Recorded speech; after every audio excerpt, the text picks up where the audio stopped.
Hey, humans, what's going on? And today I'm gonna do a review. Yup, here we go. And today I'm gonna do a review of The Walking Dead Season 5. Yay! So, if you aren't caught up with the 4 previous seasons, Rick is a good guy. And there were walkers everywhere in the world, aka zombies. And he and a bunch of people tried to survive. They moved from building to a camp to a farm to a prison, and after a battle in the prison, they all had to split up and go on their own ways. Some died, some met up in the so-called Terminus, which is said to be a sanctuary. But as it turns out, it's not. It's a trap to catch people and eat them. So now we have episode 1, No Sanctuary, which I think is pretty damn overrated, to be honest. But don't get me wrong, it's still one of the best episodes of The Walking Dead. Just not as great. I don't know why. Maybe it's because I was tired when I watched it. Maybe it's the buffering. Maybe it's because of the ads. I don't know. But maybe it's the noise outside of the room when I was watching it. Maybe it's because I just finished watching the entire Breaking Bad. But anyway, it's not that exciting or intense. I mean, we all know that Rick wouldn't just straight up die on the first episode of Season 5, right? Well, the first half is pretty intense, but the second half falls a bit shorter. And on the first half, Rick, Daryl, Bob, and Glenn were captured and they were about to get killed, and then suddenly the bad people were interrupted by these gunshots, so the entire thing went to shit. They somehow managed to escape, free the others, and leave. Carol was also there, and there's a pretty nice scene where Carol approached a woman, but the woman wanted to kill her, so they fought. It's tense, but not like I've never seen a scene like this before. I also really like the scene where one of the boys of Terminus tried to snap Judith's neck, which is sick as fuck. Killing babies? What? Anyway, he forced Tyrese to go out of a house and face the walkers, so that Tyrese would die. Tyrese killed all the walkers and went back to the house and killed the guy. And that's badass, but yeah, that's pretty much it. Over to episode 2, Strangers, which has a very uneventful first half, packed with awkward dialogues that people weren't able to have during the whole mess last episode, but then later they stumbled upon another guy named Gabriel, played by Seth Gilliam. And when I saw him, I was like, what? Wait a second, isn't that Carver from The Wire? So now we have all Cuddy, D'Angelo Barksdale, and Carver in the same scene. And that's pretty fucking nuts. I don't know why, but it's like the producers of the show were picking characters from The Wire to join their own cast. And the second half takes for a dark turn, especially the ending. You know, whenever a dude was alone at night outside of the base in The Walking Dead, some shit's gonna happen. And it did. And something terrible happened to him at the end, and I can't wait until Rick comes to the rescue. Then it's episode 3, 4 Walls and a Roof. Before I watched this season, I didn't expect all that much, but this episode proved me wrong. It really hooked me into the show a lot. First of all, the teaser of the episode is awesome. My boy Seth, well, of course, Seth Gilliam is a good actor, but also Lawrence Gilliard, who plays Noah. His acting chops is actually quite great. Tainted meat. If you haven't watched the episode, you probably won't know what I'm saying. And same goes to Seth Gilliam, who plays Gabriel here and Carv in The Wire. But the last act of the episode is really suspenseful and intense, and I enjoy it quite a bit. When Gareth entered the church, I was really concerned, and the way things turned around at the end was satisfying, even though it was a bit predictable, maybe, but it was still brutal, it was still gruesome, and it is still gratifying. Over to episode 4, Slaptown. And I'm gonna give a minor spoiler alert because it's kind of spoiler-ish, but not really. So basically, this episode is similar to Walk With Me and Live Bait Get Wait. This episode has a completely different storyline than the main plot that had been happening. It's an entire episode dedicated to a character, and in this case, it's Beth. So Beth woke up in a hospital a couple of days after the incident. She met Dr. Edwards and police officer Dawn, and Dawn was a mean and strict person. And then we have a pervert asshole cop, Gorman, who worked for Dawn, and then there's another guy whose name was Noah, who was also a patient, and then he worked for the doctor. Same for Beth. She worked for the doctor for a while, until things started to happen. One of the patients in the hospital had a seizure and died after taking a medication that Beth gave him. And when Dawn asked who did it, Noah said he did it, so Noah got into trouble. After that, Noah and Beth planned to escape by stealing the elevator keys from Dawn and to just run away. And that had resulted in a suspenseful and intense scene in Dawn's office. And also, at the end, I'm actually glad how things had turned out, because if it didn't happen this way, Beth probably wouldn't be able to meet a familiar face. Then it's episode 5, Self-Help, which is another one of those episodes that completely focuses on one storyline. And this time, it's Abraham, Rosita, Eugene, Tara, Glenn, and Maggie, aka Greydom. On episode 3, they left the main group to travel to DC, except a vehicle troubleshoot happened and they had to deal with problems. Yeah, vehicle troubleshoots are quite common in The Walking Dead.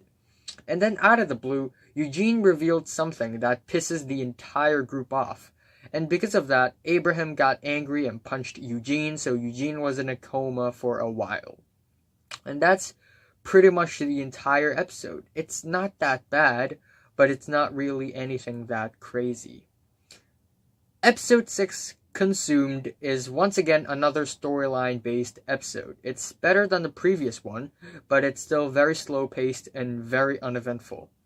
Daryl and Carol went after the car with the white cross and followed it to the Grady Memorial Hospital, where they wanted to get Beth back. And on their way, they stumbled upon Noah, and then things happened and Carol was in trouble, so Daryl and Noah had to go all the way back to the church and to team up with the rest and to fight back. While I enjoy the character developments, it's still a meh episode, I guess. However, the next episode, Crossed, is a way more solid episode. This is where the storylines kind of diverge a little bit with the church storyline where Michonne, Carl, Judith, and Gabrielle stayed. We get the DC storyline with Abraham, Eugene, Rosita, Maggie, Glenn, and Tara, and of course the rest of the people were up in Grady Memorial Hospital's ass, going in there guns blazing. But then Daryl and Tyrese convinced Rick to be a little more merciful so that nobody dies. They used Noah as a bait to kidnap a few cops and then from there conduct a trade. There's this one person they stumbled upon who was all good and honest, and I was like, nope, I don't trust like that. I don't trust like that. And then at the end, it's revealed that that person is not that good after all. Episode 8, Coda, is already the best episode of the season so far, in my opinion. Even though it's also a very infuriating episode, there are a lot of intense and tragic scenes on the episode that makes this episode watertight and packed with crazy moments. But the way it ended, while it's heartbreaking and shocking, it's also kind of a head scratch, because things could have turned out just fine if it weren't for that one little mistake. And I'm giving a spoiler alert. So, on the previous episode, the entire group trusted Lamson, Sergeant Lamson, and left him alone with Sasha. Lamson convinced Sasha to help him put out his dead friend, but it was all a lie. Lamson smacked Sasha and escaped. Then Rick chased him down and shot him to death, which is pretty awesome. Also, Dawn and another cop had a confrontation scene in the hallway beside of the elevator shaft, and it was intense as hell. They sort of threatened each other for a while until a fight broke out and Beth had to stop it, so it's Beth's second kill, basically. And then we have the scene where Rick's group traded 2 cops with Beth and Carol. And at first it went totally fine, but of course something had to happen. Dawn demanded Noah, but Rick denied because it wasn't part of the trade. But just before another fight broke out, Noah gave in and decided to go with Dawn. So everything's a-okay, right? Wrong. Beth suddenly decided to stab Dawn with a pair of scissors, and of course Dawn shot Beth immediately and Beth died. Then Daryl immediately shot Dawn, and now both of them are dead. I was really heartbroken about it, but come to think of it, if Beth had not tried to kill Dawn, everything would be okay, so I had to blame the writers. Why are they killing every good character? They son of a bitches. Maggie and Beth could have had an emotional reunion, but nope, she's just dead. She's just dead. Entering the second half of the season, we have what's happened and what's going on. At first, we see this very skippy, jumpy montage of blurry clips and images that we will later see on the episode, and it's a very interesting start to the episode, not gonna lie. And then they went to the camp that Noah told them about, and then shit happened. And similar to the previous episode, things could have turned out just totally fine if it weren't for that one stupid mistake. I'm giving yet another spoiler alert.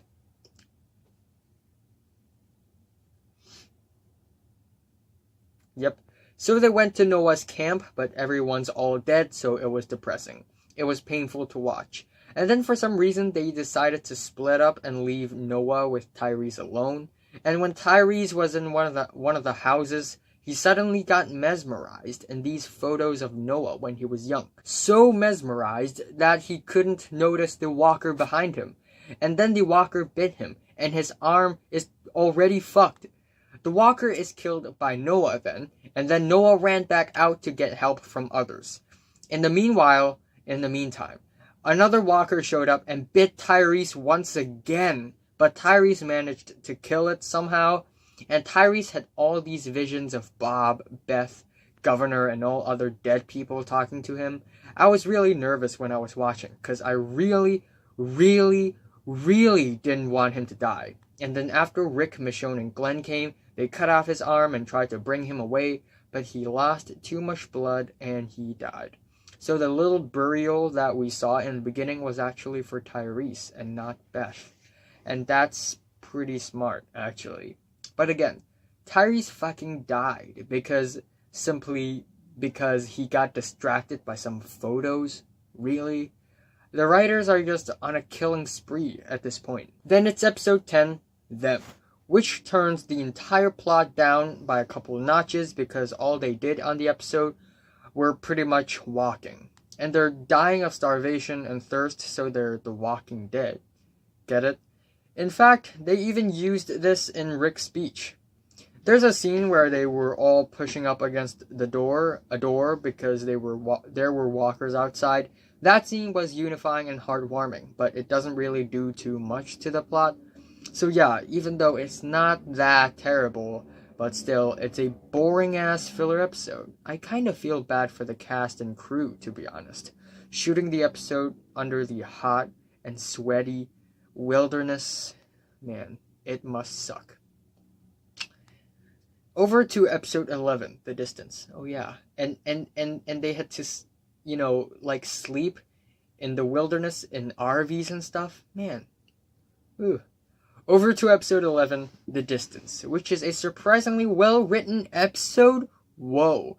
This is one of those rare good Walking Dead episodes that doesn't involve much action, but more talking. So they meet this stranger Aaron, played by Ross Marquand, master impersonator Ross Marquand. He was all friendly and stuff, telling them about a camp in Alexandria, providing them food. And of course, Rick had some serious trust issues after Woodbury and Terminus, so he was being a total asshole to Aaron. The only person who stood up for Aaron was Michonne. And the show kind of sets us in a situation where it's either Rick being an asshole or it's either Aaron being a bad dude. And of course, since the latter had happened too much already, it's the former. And on the second half, the group drives to a nearby location where Aaron and his boyfriend Eric stayed. And then on the next morning, they drove to Alexandria, the camp. And before that, Rick told Michonne that usually nothing could be heard from outside of the walls of camps like Woodbury and Terminus, but when they were outside Alexandria, they were able to hear children sounds, so that was pretty hopeful.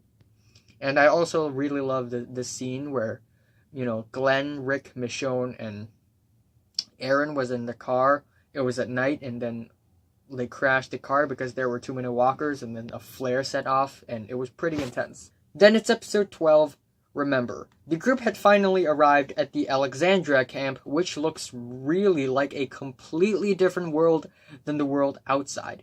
It's like the suburbs. It's peaceful, it's clean, and most importantly, it's full of resources: hot water, electricity, shelters. The group had never thought they would see these things ever until this very day. They haven't even sat in a chair for a very long time. And that's what makes this episode so damn great. It's a whole new world for the group. The people outside didn't know that places like this still exist, and the people inside didn't know how harsh the outside world is. And seeing the group adapt to their new lives is a really fresh breath of air. Rick shaved his beard for the first time in the entire series. And this episode is probably the most comedic episode the show will ever reach, because all the other episodes are just so hopeless and dreadful.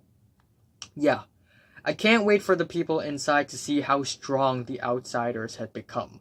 Carl said that the people inside were weak, and that made me think about how their abilities would drastically change if they keep on living a good life. Damn. What I also love about this episode is that it doesn't rush. We are left with a lot of unanswered questions, like, who's Enid? Yeah, every young man character will stumble upon a moody teen girl eventually. And what's gonna happen with Aiden? What could possibly go wrong? I don't know, but as time goes by, this episode grows on me significantly, and I can't stop thinking about this episode for a very long time. This is some great writing without any crazy action, and I love this episode so freaking much. Episode 13 is titled Forget, and it's basically the part 2 of the previous episode where the characters adapt to new lives. There wasn't much going on other than Daryl and Aaron befriending each other and the party. Deanna, who was the leader of the Alexandria camp, threw a huge party at her house, and many people attended. This episode is not bad. Maybe it's just a little forgettable. I'll see myself out. But it's episode 14, Spent, that really got me traumatized and worried. I'm so glad the writers are bringing up their game and use tension to make story 10 times better. This episode is really, really good. It's one of the most underrated episodes of the entire series, consisting of one of the most gruesome Walking Dead deaths I've ever watched. Damn, characters just come and go, which brings back the whole horror vibe, and it just gets more and more suspenseful as relationships between people started to heat up. And I also love how it's like one of those society simulation games where each characters are assigned a job. I'm giving a big spoiler alert. Big! First of all, I love Abraham being a badass. In a construction site, Walker showed up and people decided to leave a woman behind, but Abraham wouldn't spare a single life. He jumped in and saved her. Second, Father Gabriel suddenly showed up after 2 episodes of complete silence, and he told Deanna that Rick's group are dangerous, which is fake news, and I'm worried about the group. Third, Carol uncovered a secret. Since Carol sorta bonded with Sam, Pete's son, and Rick bonded with Jessie, Pete's wife, Carol found out that Pete beats his wife and his son. And since Carol was used to be beaten by her husband, she wanted Pete dead.